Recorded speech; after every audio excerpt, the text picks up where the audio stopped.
नमस्कार दोस्तों, स्वागत है आपका अपना ही यूट्यूब चैनल टुडे एग्जाम पर। दोस्तों, जैसा कि जो हमारी 57 वीडियो वाली जीके जीएस की प्रैक्टिस सेट की सीरीज चलाई जा रही है, इसके तहत ये अगली वीडियो आप लोगों के लिए आगामी सभी एग्जाम को ध्यान में रखते हुए, जैसे CGL, CHSL, MTS, Delhi police या फिर जो भी एग्जाम है जहां भी जीके जीएस पूछी जाती है, हर जगह आपको काम आएगी। तो चलिए दोस्तों, शुरू कर लेते हैं आज का ये वीडियो। पहला जो हमारा प्रश्न है, वह प्रक्रिया जिसमें प्राकृतिक रबर को अधिक मजबूत और लोचदार बनाने के लिए सल्फर के साथ संशोधित किए जाते हैं, तो प्रक्रिया का नाम क्या आपसे पूछ रहा है। The process in which natural rubber is modified with sulphur to make it stronger and more elastic. तो भैया ये बल्कनीकरण कहा जाता है रेलवे मतलब रबर का, तो इसे भी ध्यान रखेंगे। इसके अलावा रबर की बल्कनीकरण की प्रक्रिया की जो खोज है, माने ये वाली जो सिस्टम है, इसकी जो खोज है, इसकी श्रेय जाता है आपको चार्ल्स गुडईयर नामक वैज्ञानिक को, तो इसे भी ध्यान रखेंगे। जूट को गोल्डन फाइबर कहा जाता है, तो ये बात भी ध्यान रखेंगे। और जूट उत्पादन में भारतीय राज्य पश्चिम बंगाल का जो है अहम योगदान है। इनके अलावा लोहा पर जो जिंक की परत चढ़ाते हैं ताकि जंग या अन्य किसी कारणों से बचाया जा सके, तो इसे जो है यसद लेपन या यसदीकरण या गैल्वेनेशन कहा जाता है। तो तीनों बात आपको ध्यान रखना है, गैल्वेनेशन, यसदीकरण या यसद लेपन। लोहा पे जब जंग लगती है ना, तो इससे बचाने हेतु जो इस प्रकार का सिस्टम को अपनाया जाता है ताकि जंग न लगे। पेंट भी चढ़ाते हैं, कहीं मतलब कलर कर देते हैं। इसके अलावा जंग हुई लगी हुई लोहा का भार घटेगा कि बढ़ेगा, तो कहिएगा बढ़ेगा। इसके अलावा गुरु पर्व किस सिख गुरु के जयंती के रूप में मनाया जाता है। Guru Parv is celebrated as the birth anniversary of which Sikh guru. तो भाई गुरु नानक के जन्मदिन के अवसर पे गुरु पर्व जो है मनाते हैं। अब हमारा पास जो है ये 10 गुरु हुए सिख धर्म में। सभी गुरुओं के नाम जो है पूरे तो आप नहीं याद रख सकते, लेकिन शुरू के 2 और लास्ट के 2 जरूर ध्यान रखें। उसी प्रकार जो जैन धर्म में 24 तीर्थंकर हुए है ना, तो उनमें भी शुरू का 2 याद रखना है और लास्ट का 2 याद रखना है। इससे आपका जो है एग्जाम में क्वेश्चन आता है, ठीक है। तो भैया गुरु नानक प्रथम गुरुदेव हुए, गुरु अंगद देव सेकंड हुए, और लास्ट के 2 करें तो गुरु तेग बहादुर और गुरु गोविंद सिंह। तो इन चारों को जरूर ध्यान रखें। गुरु गोविंद सिंह जो हैं सिख धर्म के वास्तविक संस्थापक माने जाते हैं, तो ये बात भी ध्यान रखेंगे गुरु गोविंद सिंह को। उसी प्रकार से जैन धर्म के वास्तविक संस्थापक भगवान महावीर को माने जाते हैं। वैसे तो जैन धर्म के संस्थापक कौन थे? ऋषभ देव थे, ठीक है। लेकिन अगर वास्तविक संस्थापक की बात करें तो भगवान महावीर को माना जाता है। सिख धर्म के 10वें गुरु थे गुरु गोविंद सिंह, ये बात आपको ध्यान रखना है ना। खालसा पंथ की स्थापना गुरु गोविंद सिंह 1699 ईस्वी में किए थे, तो ये बात भी आपको ध्यान रखना है। सिखों के ये बहुत बड़े पर्व होते हैं। इनके अलावा औरंगजेब ने, ऐसा माना जाता है कि औरंगजेब ने गुरु तेग बहादुर की हत्या करवाई थी और गुरु अर्जुन देव की हत्या जहांगीर ने करवाया था। तो ये दोनों बात ध्यान रखना है। सिखों के पवित्र ग्रंथ गुरु ग्रंथ साहिब हैं, तो इन्हें भी ध्यान रखना है। इनके अलावा भारत में प्रतिवर्ष अब 26 दिसंबर को वीर बाल दिवस के रूप में सेलिब्रेट किए जाएंगे। ये वीर बाल दिवस कौन है भाई? तो ये वीर बाल थे गुरु गोविंद सिंह के पुत्र और जो संतान थे ना, उनके स्मृति में जो है अब ये 26 दिसंबर को हम लोग अब वीर बाल दिवस के रूप में सेलिब्रेट करेंगे। इसके अलावा रुक्मिणी देवी अरुणडेल को किस वर्ष में पद्म भूषण से सम्मानित किया गया था? In which year Rukmini Devi Arundale was awarded the Padma Bhushan? तो ये 1956 में दिया गया था। रुक्मिणी देवी अरुणडेल भरतनाट्यम की प्रसिद्ध नृत्यांगना थी, है ना। रुक्मिणी देवी भारत के जो राज्यसभा है, भारत के जो है भारतीय राज्य तमिलनाडु से जो है ये बिलोंग करती है। कहाँ से? तमिलनाडु से बिलोंग करती है। रुक्मिणी देवी को संगीत नाटक अकादमी फेलोशिप अवार्ड 1967 में दिया गया था। इसे मैं करेक्ट कर दूंगा, तमिलनाडु के रहने वाली थी। इसके अलावा राज्यसभा में नामित होने वाली प्रथम महिला नृत्यांगना है। डांसर की बात करेंगे तो राज्यसभा में प्रथम डांसर जो नॉमिनेट हुई, मनोनीत हुई, ये आपका कौन है? रुक्मिणी देवी। लेकिन अगर यहीं पे आपसे क्वेश्चन घुमाया एग्जामिनर ने और पूछा कि भाई राज्यसभा में मनोनीत होने वाले पहले फिल्म अभिनेत्री कौन थे, तो नरगिस दत्त बताना है। तो दोनों बात ध्यान रखना है। इनके अलावा वर्ष 2021 में होने वाली जनगणना का थीम क्या है, विषय क्या रखा गया था? What is the theme of census to be held in the year 2021? तो भाई ये थे जन भागीदारी से जन कल्याण, है ना। अभी जो है डाटा रिलीज नहीं हुआ है जनगणना 2021 का, लेकिन अंडर प्रोसेस है, बहुत जल्द आ जाएगा। 2011 में जो जनगणना हुई थी उसकी थीम रखी गई थी हमारी जनगणना हमारा भविष्य, तो ये बात भी ध्यान रखेंगे। 2011 की जो जनगणना हुई थी ये 2 चरणों में कराए गए थे, तो ये बात भी आपको ध्यान रखना है। 2011 में हुई जनगणना देश की 15वीं जनगणना थी, तो ये बात भी ध्यान रखना है। तो उस हिसाब से 2021 वाली जनगणना कैवी जनगणना हो जाएगी, तो 16वीं जनगणना हो जाएगी। देश में अगर पहली जनगणना की बात करें तो 1872 ईस्वी में लॉर्ड मेयो के समय में हुआ था। ये वही लॉर्ड मेयो है जिनका हत्या अंडमान निकोबार में हुआ था, है ना। इनके अलावा लगातार जनगणना 1881 से रिपन के समय से लगातार 10 वर्ष के अंतराल पे होती आ रही है। आज़ादी के बाद प्रथम जनगणना 1951 ईस्वी में हुआ था। जनगणना 2011 दो चरणों में होते बता दिया। 2021 की जनगणना ये 16वीं जनगणना होगी और आज़ादी के बाद जो है 8वीं जनगणना होगी। जनगणना के अध्ययन को जनांकिकी कहते हैं और इन्हें डेमोग्राफी अंग्रेजी में कहा जाता है, तो ये बात भी आपको ध्यान रखना है, ठीक है। इसके अलावा वर्ष 2031 आईसीसी क्रिकेट विश्व कप का आयोजन कहाँ पे होगा? तो 2031 का क्रिकेट विश्व कप कहाँ पे होगी? Where will be the ICC cricket world cup in the year 2023? तो भैया ये होगा आपका भारत और श्रीलंका में संयुक्त रूप से 2031 के क्रिकेट विश्व कप कराए जाएंगे। क्रिकेट विश्व कप 2020 क्रिकेट विश्व कप एशिया क्या बोलते हैं चैंपियन ट्रॉफी, इन सब का शेड्यूल जारी हो गया है, ठीक है। तो यहाँ से इसीलिए यहाँ से क्वेश्चन आ सकती है। आईसीसी वर्ल्ड कप 2023 कहाँ पे होगी? भारत में होगी।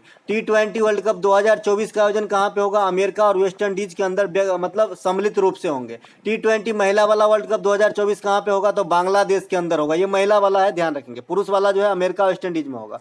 T20 जो है आपका महिला बता ही दिए। 2025 का आईसीसी चैंपियन ट्रॉफी ये पाकिस्तान के अंदर होगी, लेकिन जहां तक मुझे उम्मीद है कि होगा नहीं, देखिएगा अंतिम समय में जो है ये बदल जाएगा। आईसीसी वर्ल्ड कप 2027 ये आपका जिम्बाब्वे है ना, साउथ अफ्रीका और नामीबिया, इन तीनों रूप में जो देश में जो है कंबाइंड रूप से कराए जाएंगे, है ना। इस बार का T20 महिला वाला वर्ल्ड कप जो है ये साउथ अफ्रीका में हुआ था, है ना, ये ध्यान रखेंगे। ऑस्ट्रेलिया विजेता रहा था और साउथ अफ्रीका में आपका आईसीसी अंडर 90 महिला वर्ल्ड कप भी हुआ, विजेता भारत रहा था इस बार वाला 2023 वाला, ठीक है। इसके अलावा अगला प्रश्न हमारा, मुगल साम्राज्य के सेनापति जय सिंह प्रथम और शिवाजी के बीच पुरंदर की संधि कब हुई थी? When was the treaty of Purandar signed between Jai Singh and the general of the Mughal empire and Shivaji? तो भैया ये कौन? 1665 ईस्वी में। इसके अलावा अकबर के दरबार में कौन कौन रहते थे? तो भाई जो मतलब इस्लाम धर्म से संबंधित थे उनसे आपको कम पूछेगा, लेकिन जो हिंदू धर्म से संबंधित थे उनसे जरूर पूछा जाएगा क्वेश्चन, जैसे कि अभी कल ही पूछा गया था, कल नहीं परसों, कि अमर सिंह किस मुगल वंश के दरबार में जो है गए थे, है ना। तो अकबर के दरबार में रहते राजा टोडरमल, मान सिंह, तानसेन, है ना। तो ये तीनों को जरूर ध्यान रखेंगे। अकबर के दरबारी को नवरत्न कहा जाता है। नवरत्न हमने कहा है कि भाई विक्रमादित्य के दरबारी को भी नवरत्ने कहा जाता है, यानी चंद्रगुप्त सेकेंड के दरबारी को भी नवरत्न ही कहा जाता है। इसके अलावा जो शिवाजी हैं इनके दरबारी को अष्टप्रधान कहा जाता था, अष्टप्रधान। शिवाजी के समय यानी मराठा साम्राज्य में दो प्रकार के टैक्स लिए जाते थे, चौथ 1/4 हुआ करता था और सरदेशमुखी। सरदेशमुखी क्या होता था कि चौथ के अलावा जो रकम बचता था उस पर 10% का टैक्स, है ना। इसके अलावा अकबर के काल को मुगल काल का स्वर्ण काल कहा जाता था।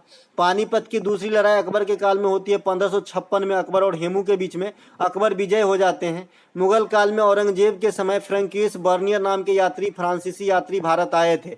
मुगल काल में बात करेंगे तो 6 बार यात्रा करने वाले फ्रांसीसी यात्री का नाम, है ना, ट्रिविनियर है, तो इसे भी ध्यान रखेंगे। इसके अलावा अरुणाचल प्रदेश के आदि जनजाति के द्वारा निम्नलिखित में से कौन सा नृत्य किया जाता है? Which of the flowing dance is performed by the आदि ट्राइब इन अरुणाचल प्रदेश? तो भैया ये टापू नृत्य है। अरुणाचल प्रदेश के आदि जनजाति के द्वारा टापू नृत्य किए जाते हैं। अरुणाचल प्रदेश के कुछ प्रमुख त्योहार हैं जो आपके सामने हैं। लोसार है, मोपीन है, लोसार है, मोपीन है। ये लोसार जो है ना, ये अरुणाचल प्रदेश के साथ साथ हिमाचल प्रदेश और इंडिया के अंदर लद्दाख में भी मनाए जाते हैं और इसके अंदर सबसे विस्तृत रूप से ये तिब्बत में मनाए जाते हैं, क्योंकि ये तिब्बती नववर्ष है ना। क्या ये तिब्बती नववर्ष है लोसार, है ना, और ये चंद्र कैलेंडर के अनुसार सेलिब्रेट किए जाते हैं, तो ये बात भी ध्यान रखना है, ठीक है। अब ये मोपीन है, मोपीन जो है ये भी अरुणाचल प्रदेश में होते हैं। सोलुंग त्योहार ये भी अरुणाचल प्रदेश में। ड्री महोत्सव अरुणाचल प्रदेश में। युद्ध मुखौटा नृत्य ये भी आपका अरुणाचल प्रदेश में मनाए जाते हैं। अरुणाचल प्रदेश को पहले हम नेफा कहते थे, NEFA, तो इसे भी ध्यान रखेंगे, ठीक है। इसके अलावा नामदफा नेशनल पार्क का नाम सुने होंगे, तो वो भी आपका अरुणाचल प्रदेश में है, पूछा जाता है, ध्यान रखेंगे। अगला प्रश्न है, प्रसिद्ध लौह स्तंभ निम्नलिखित में से किस जगह स्थित है? In which of the flowing places is the famous iron pillar located? तो भैया ये दिल्ली में है। लौह स्तंभ का निर्माण गुप्त शासकों के द्वारा करवाया गया, विशेष करके चंद्रगुप्त द्वितीय का नाम इनके साथ जोड़ा जाता है कि इन्होंने ही बनवाया था।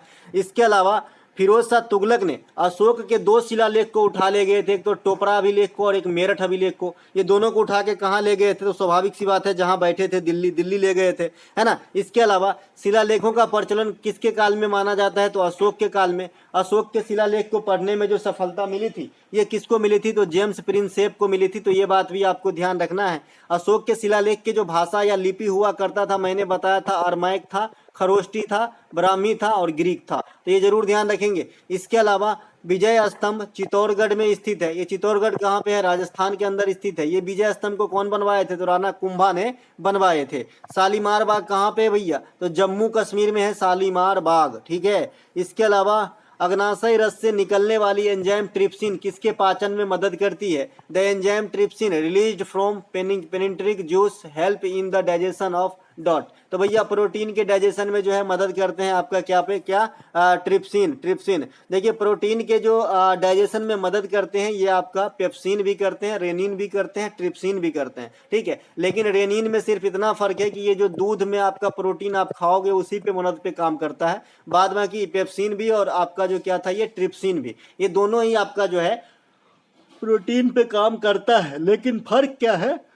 तो ये प्रोटीन जो पेप्सिन है ये जठर रस से निकलती है और ये जो ट्रिप्सिन है ये आपका अग्नाशयी रस से निकलती है। ये फर्क है दादा, अलग अलग जगह से निकलती है, ठीक है। एक आपका लाइपेज होता है, ये भी अग्नाशयी रस से स्रावित होती है। वसा को वसीय अम्ल में और ग्लिसरॉल में, यानी वसा को पचाने में काम करता है, ठीक है। अग्नाशयी रस से ट्रिप्सिन भी निकलती है और एमाइलेज भी निकलती है और आपका लाइपेज भी निकलती है, ये तीनों निकलती है, ठीक है। तो लाइपेज का समझ गए वसा पचाते हैं, ट्रिप्सिन समझ गए प्रोटीन को पचाते हैं और एमाइलेज समझ गए किससे? स्टार्च को पचाते हैं या मांड को पचाने का काम करते हैं, ठीक है। जठर रस से जो है पेप्सिन और रेनिन नामक एंजाइम निकलता है। पेप्सिन प्रोटीन को पेप्टॉन्स में बदलते हैं, वहीं रेनिन जो है ये आपका दूध से आए हुए प्रोटीन केसिन पे पचने का काम करता है। मैंने आपको कहा था कि खाना की जो पाचन है ये मुख से स्टार्ट हो जाती है। मुख में जो है लार पाई जाती है, लार में जो है टाइलिन नामक एंजाइम पाया जाता है जो स्टार्च के पाचन पे काम स्टार्ट मुंह के अंदर ही कर देता है। इसके अलावा फूल के स्त्री मादा भाग को क्या कहा जाता है? जो मादा भाग होते हैं फूल पत्ती के अंदर, उसे क्या कहते हैं?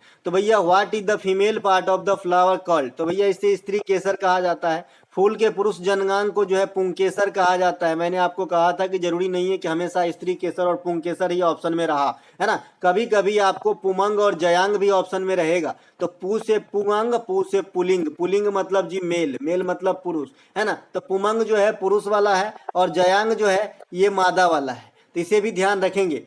फूल के अध्ययन को क्या कहते हैं? तो फूल के अध्ययन को एंथोलॉजी कहते हैं। तो ये बात भी ध्यान रखना है। कल्चर वाले में जाएंगे तो अलग बात हो जाएगी, लेकिन अध्ययन की बात करेंगे तो एंथोलॉजी ही होगा।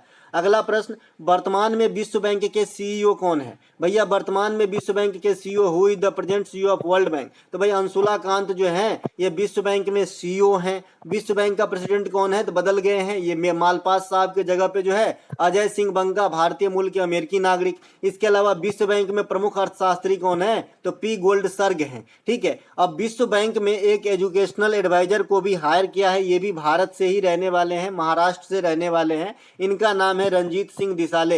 ये 2024 तक जो है विश्व बैंक के अंदर एजुकेशनल एडवाइजर के रूप में काम करेंगे। विश्व बैंक की स्थापना ब्रेटन वुड्स सम्मेलन के आधार पर हुआ था। मुख्यालय जो है इनका वाशिंगटन डीसी में है। और कब हुआ था विश्व बैंक की स्थापना? तो आपका 1944 में। आईएमएफ की स्थापना भी साथ में ही हुआ था, दोनों साथ ही में हुआ था, है ना। और विश्व बैंक की भी स्थापना साथ में ही हुआ था।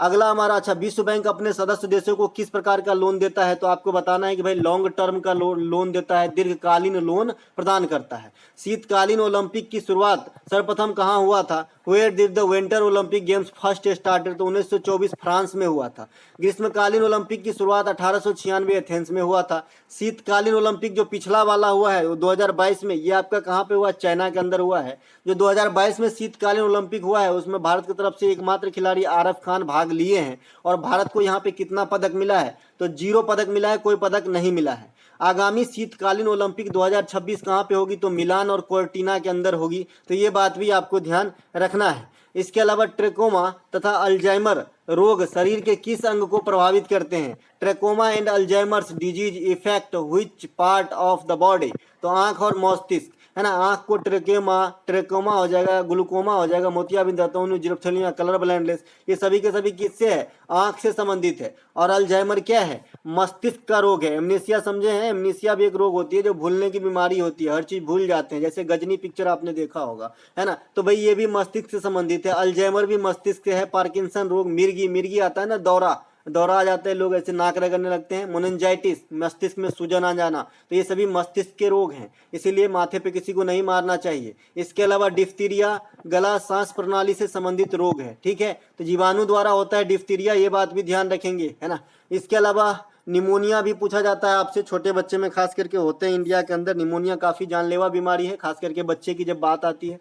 इसके अलावा मौलिक कर्तव्य अनुच्छेद 51A में रखा गया है, निम्नलिखित में से किस अनुच्छेद में भारत की संप्रभुता, एकता और अखंडता को बनाए रखना, उसकी रक्षा करना की बात कही गई है। The fundamental duty is laid down in article 51A, which of the following articles talk about maintaining and protecting the sovereignty, unity and integrity of India. तो भाई सोवरेनिटी, यूनिटी और इंटीग्रिटी को इंडिया के जो पालन करने की बात कही गई है, या फिर इसकी जो है संजो के रखने, या फिर इनकी रक्षा करने की बात जो कही गई है, ये हमारा आर्टिकल 51A के सी में कही गई है। ये प्रकार के सीट आपके पास है, आप देख लीजिएगा एक बार, क्योंकि इसकी तैयारी आपको कर ही लेना है, नहीं तो चूक जाओगे, है ना। 51A में जो है संविधान का पालन करना, राष्ट्रीय वाक्य का पालन करना, राष्ट्रीय गान का सम्मान करना। 51A के बी में कि उन सभी वाक्यों को, चाहे उन सभी चीजों को जो है सम्मान करना जो हमारे देश आदर्शों को संजोता हो और देश की जो है भावना जगाया हो अंदर, ठीक है। इसके अलावा भारत की संप्रभुता, एकता और अखंडता को सजाए रखना, ये आपको समझ ही गए, आज 51 के 1 के सी में होगा। तो इस हिसाब से अगर आप सीट देखेंगे तो सबसे लास्ट में क्या होना चाहिए, आर्टिकल जो है 51A के 11 में क्या होना चाहिए, 11 मतलब के, है ना। तो उसमें क्या होना चाहिए, तो उसमें जो है शिक्षा वाला जो आपका जोड़ा गया मौलिक कर्तव्य, 86वां संविधान संशोधन 2002 के द्वारा ये मौलिक कर्तव्य की 6 से 14 वर्ष तक के बच्चों को निःशुल्क शिक्षा दिलाना उनके माता पिता का कैरेंट होगा, भाई मतलब क्या बोलते हैं, कर्तव्य होगा, इस प्रकार की व्यवस्था करें। तो ये जो है एक मौलिक कर्तव्य ऐड हो गया, तो 10 से 11 हो गया। देखिए सेम चीज जो है, ये फंडामेंटल राइट भी है, मौलिक अधिकार भी है, लेकिन इसे जो है अधिकार वाले को आर्टिकल 21 के ए में रखा गया है। और थोड़ा सा डिफरेंस क्या है कि जो मौलिक कर्तव्य है वो पेरेंट्स के ऊपर लागू होता है, और जो अधिकार है वो उस बच्चे पे लागू होता है जिनको शिक्षा चाहिए, ठीक है। मौलिक जो कर्तव्य हैं ये 42वां संविधान संशोधन 1976 के द्वारा 10 प्रकार के लागू किए, स्वर्ण सिंह समिति को अनुशंसा पे इसे भाग 51 के ए, संविधान के भाग 4 के ए में रखा गया है, ठीक है। इसके अलावा टोक्यो पैरा ओलंपिक 2020 में प्रथम स्थान पे कौन सा देश रहा था, तो टोक्यो पैरा ओलंपिक 2020 में प्रथम स्थान पे which country stood first of the Tokyo para Olympic 2020, तो ये 24वें स्थान पे भारत रहे थे। अच्छा भारत का पूछा है भाई, यहाँ पे भारत का पूछा है, भारत का कर लीजिएगा, ठीक है। तो ये 24वें स्थान पे रहे थे भारत का, मैं इसे करेक्ट कर दूंगा। टोक्यो पैरा ओलंपिक 2020 में भारत को 19 पदक मिले थे। टोक्यो पैरा ओलंपिक में जो है चीन को सर्वाधिक पदक मिला था, तो ये भी दोनों का आंसर मिल गया, फिर भी मैं इसे करेक्ट कर दूंगा। इसके अलावा संविधान, अच्छा भारत का पहला पैरा ओलंपियन जो पद्म भूषण जीते, ये कौन है भैया, देवेंद्र झाझड़िया, तो इन्हें जरूर ध्यान रखेंगे। देवेंद्र झाझड़िया जो हैं ये पैरा ओलंपिक के खिलाड़ी हैं, भाला फेंक के, और ये प्रथम बार ऐसे खिलाड़ी हुए जो पद्म भूषण जीते, बहुत बहुत धन्यवाद। इनके अलावा संविधान का कौन सा अनुच्छेद राज्यपाल के क्षमादान से संबंधित है, which article of the constitution detail with the pardon of the government, तो ये भैया कौन है, गवर्नमेंट नहीं गवर्नर, है ना। तो ये अनुच्छेद 161 में हो जाएगा, है ना। 161 में राज्यपाल की क्षमादान से है, और 72 में राष्ट्रपति के क्षमादान से है, ठीक है। 153 में राज्यपाल का पोस्ट है, और 52 में राष्ट्रपति का पोस्ट है ना। 165 से राज्यपाल जो है महाधिवक्ता की नियुक्ति करते हैं, 76 से जो है राष्ट्रपति महान्यायवादी की नियुक्ति करते हैं। तो ये सब बात आपको ध्यान रखना है, ठीक है। इसके अलावा राष्ट्रपति राज्यपाल इन दोनों का और भी कई आला अधिकारी का जो वेतन और भत्ते की जिक्र है, ये दूसरी अनुसूची में की गया है, ये बात आपको ध्यान रखना है, पूछ देगा सीधे दूसरी अनुसूची में क्या है।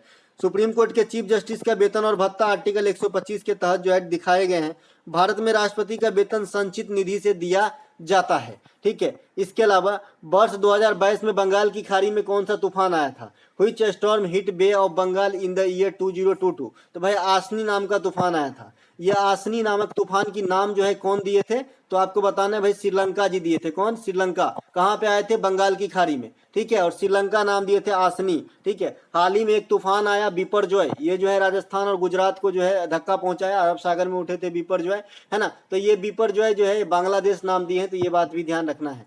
सल्तनत काल में किस शासक को उलुग खां कहा जाता था, तो भाई सल्तनत काल में, है ना, which ruler is also known as Ulugh Khan during the सल्तनत पीरियड। तो मोहम्मद बिन तुगलक को उल्गू खान या फिर जूना खान भी कहते थे। जूना खान कहाँ गए भाई?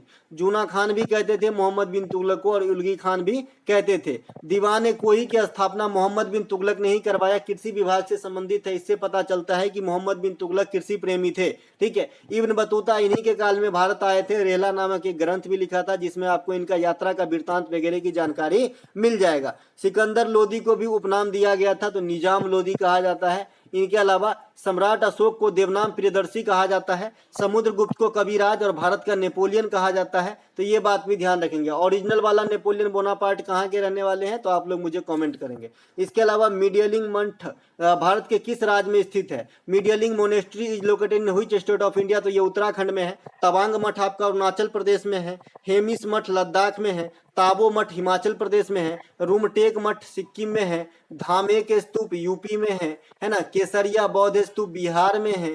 केसरिया स्तूप कहाँ पे है? बिहार में है। सांची का स्तूप ये कहाँ पे है? एमपी के अंदर है। तो ये सब कुछ जो है बौद्ध धर्म से संबंधित स्थान, इन्हें जरूर ध्यान रखें। बाद बाकी बौद्ध धर्म के प्रचार प्रसार की बात तो आप हमसे बेटर जानते ही हैं। शुरू किए थे महात्मा बुद्ध ने, बौद्ध धर्म की स्थापना महात्मा बुद्ध, है ना। ज्ञान की प्राप्ति धर्म चक्र परिवर्तन कहा गया। धर्म चक्र परिवर्तन कहा गया। प्रथम गृह जब त्यागे तो महाभिनिष्क्रमण कहा गया।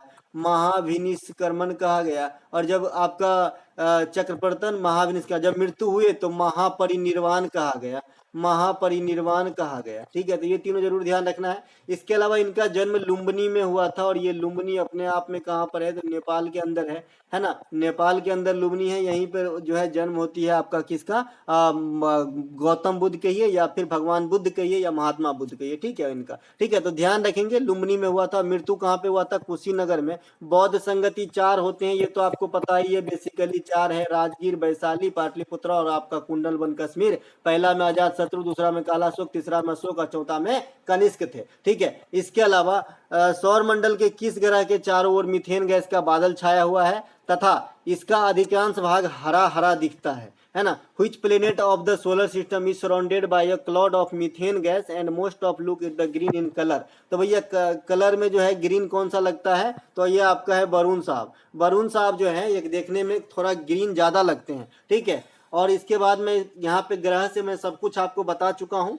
और ये एक दिन मिस हो गया था पीडीएफ में, तो नोट पे यहाँ पे लिख करके मैं ये इमेज हमेशा देता हूँ जो भी नए बच्चे आते हैं। तो यहाँ पे ये भी देख लेना है आपको कि लेटा हुआ ग्रह अरुण को कहा जाता है, वहाँ पे वरुण राइट हो गया था। ठीक है, इसके अलावा सूर्य के बाद सबसे नजदीक का तारा अगर आपसे पूछता है तो प्रैक्सिमा सेंचुरी होता है। सूर्य की बाहरी सतह का टेम्परेचर लगभग कितना? तो 6000 डिग्री सी होता है ना। सूर्य के जो बाहरी सतह है इसे किरीट कहा जाता है या कोरोना कहा जाता है ना। बीच वाला सतह जहां से प्रकाश की उत्पत्ति होती है उसे प्रकाश मंडल कहा जाता है।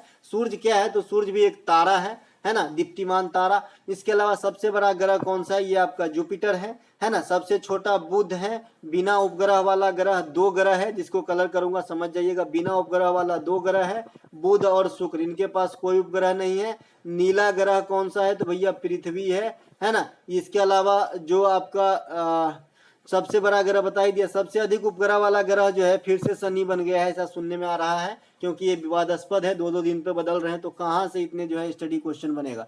इसके अलावा नीला ग्रह पृथ्वी को कहा जाता है, पीला ग्रह शुक्र को कहा जाता है, लाल ग्रह मंगल को कहा जाता है ना। इसके अलावा आप जो शुरुआत से 4 ग्रह देख रहे हैं, यानी सूर्य के सब, यहाँ पे मान लीजिए सूर्य है, तो ये सबसे नजदीक 4 ग्रह जो है इसे पार्थिव ग्रह कहा जाता है।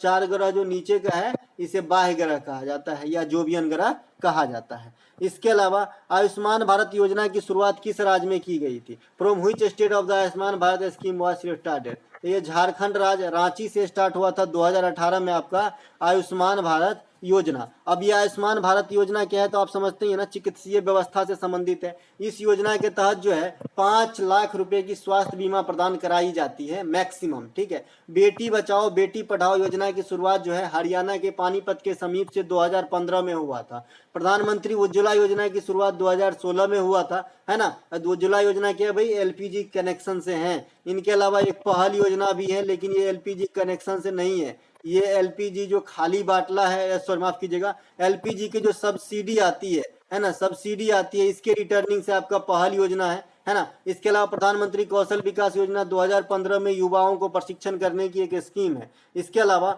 इस वीडियो का यह लास्ट क्वेश्चन था दोस्तों। अगर आपको अच्छा लगे तो अपने दोस्तों में शेयर कीजिए। इस प्रकार की वीडियो आपको रोजाना एक मिलती है। इस प्रकार की 57 वीडियो आएगी और उन 57 वीडियो के PDF अगर आपको चाहिए तो आप नीचे लिंक दिया गया है, लिंक पे व्हाट्सअप मैसेज कीजिए, आपको बता दिया जाएगा। साथ ही साथ अगर आज आप ज्वाइन करते हैं तो आज ही हमारा ये 19वां या 20वां क्लास है, तो इतने PDF मिलेंगे। बाद बाकी आपको रोजाना 1 या 2 PDF मिलता रहेगा। मिलेंगे अगले वीडियो में। जय हिंद।